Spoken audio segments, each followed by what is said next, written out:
Taste the Daily. Chengalpattu மாவட்டம் அருங்குணம் கிராமத்தில் உள்ள இருளரின மக்களுக்கு இலவச வீட்டுமனை பட்டாக்களை அதிமுக சட்டமன்ற உறுப்பினர் மரகதம் குமரவேல் வழங்கினார். இருளரின மக்களின் கோரிக்கையை ஏற்று மாவட்ட ஆட்சியரை சந்தித்து இலவச வீட்டுமனை பட்டா வழங்க மரகதம் குமரவேல் நடவடிக்கை எடுத்தார். இதையடுத்து இலவச வீட்டுமனை பட்டா வழங்கும் நிகழ்ச்சியில் கலந்து கொண்ட சட்டமன்ற உறுப்பினர் மரகதம் குமரவேல் 28 இருளரின மக்களுக்கு இலவச வீட்டுமனை பட்டாக்களை வழங்கினார். அவற்றை பெற்றுக்கொண்ட இருளரின மக்கள் அதிமுக எம்எல்ஏவுக்கு நன்றி தெரிவித்துக் கொண்டனர். இதையடுத்து அதிமுக சார்பில் ஏழை எளிய மக்களுக்கு சமபந்தி விருந்தும் வழங்கப்பட்டது. திண்டுக்கல் மாவட்டம் நத்தம் ஆட்டுச் சந்தையில் பக்ரீத் பண்டிகையை முன்னிட்டு 5 கோடி ரூபாய்க்கு மேல் ஆடுகள் விற்பனையானதால் வியாபாரிகள் மகிழ்ச்சி அடைந்தனர். நத்தம் பகுதியில் ஞாயிற்றுக்கிழமை நடைபெறும் ஆட்டுச் சந்தையில் பல்வேறு மாவட்டங்களிலிருந்து ஏராளமான வியாபாரிகள் ஆடுகளை விற்பனைக்காக கொண்டு வருவார்கள். இந்த நிலையில் பக்ரீத் பண்டிகை வருகிற 7ஆம் தேதி கொண்டாடப்பட உள்ள நிலையில் 5000த்திற்கும் மேற்பட்ட ஆடுகள் விற்பனைக்காக வந்திருந்தன. ஆடுகள் 5000 முதல் 50,000 ரூபாய் வரை விற்பனையானது. ஒரே நாளில் 5 கோடி ரூபாய்க்கு மேல் விற்பனையானதால் வியாபாரிகள் மகிழ்ச்சி அடைந்தனர். திருவண்ணாமலை மாவட்டத்தில் அறிவிக்கப்படாத மின்வெட்டால் வணிகர்களும் பொதுமக்களும் அவதியடைந்தனர். வேங்கிக்கால் முதல் மத்திய பேருந்து நிலையம் வரை 100க்கும் மேற்பட்ட சிறு குறு மற்றும் வணிக நிறுவனங்கள் இயங்கி வருகின்றன. இதேபோல் பச்சையம்மன் கோயில் தெரு உள்ளிட்ட பகுதிகளில் 1000த்திற்கும் மேற்பட்ட குடும்பங்கள் வசித்து வருகின்றன.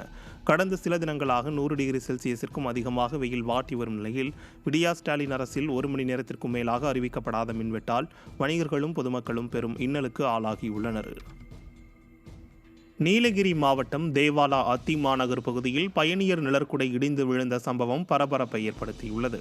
பந்தலூர் மற்றும் அதன் சுற்றுவட்டார பகுதிகளில் கடந்த ஒரு வாரமாக தொடர் மழை பெய்து வரும் நிலையில் ஆங்காங்கே மரங்கள் விழுவதும் மண் சரிவுகளும் ஏற்பட்டு வருகின்றன.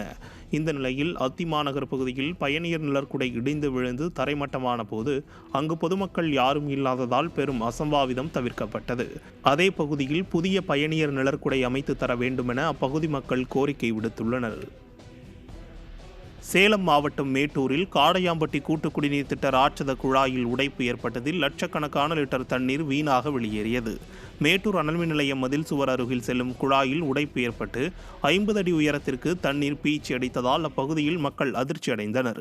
உடைக்கப்பட்ட குழாயை சீரமைக்க வேண்டுமென தகவல் கொடுத்தும் அதிகாரிகள் அலட்சியம் காட்டி வருவதாக புகார் கூறப்படுகிறது. விடிய ஆட்சியில் குடிநீர் குழாய்கள் பராமரிக்கப்படாததால் லட்சக்கணக்கான லிட்டர் தண்ணீர் வீணாக வெளியேறியதாக மக்கள் கண்டனம் தெரிவித்துள்ளனர். விடுமுறை தினத்தையொட்டி பிரசித்தி பெற்ற திருவண்ணாமலை அண்ணாமலையார் கோயிலில் நீண்ட வரிசையில் காத்திருந்து பக்தர்கள் சாமி தரிசனம் செய்தனர். தமிழ்நாடு மட்டுமின்றி ஆந்திரா, கர்நாடக மாநிலங்களைச் சேர்ந்த திரளான பக்தர்கள் பங்கேற்று வழிபட்டனர். கோயிலில் சுமார் 4 மணி நேரத்திற்கும் மேலாக சிறுவர்கள், முதியவர்கள் என ஏராளமானோர் பக்தியுடன் நீண்ட வரிசையில் காத்திருந்து சாமி தரிசனம் செய்தனர்.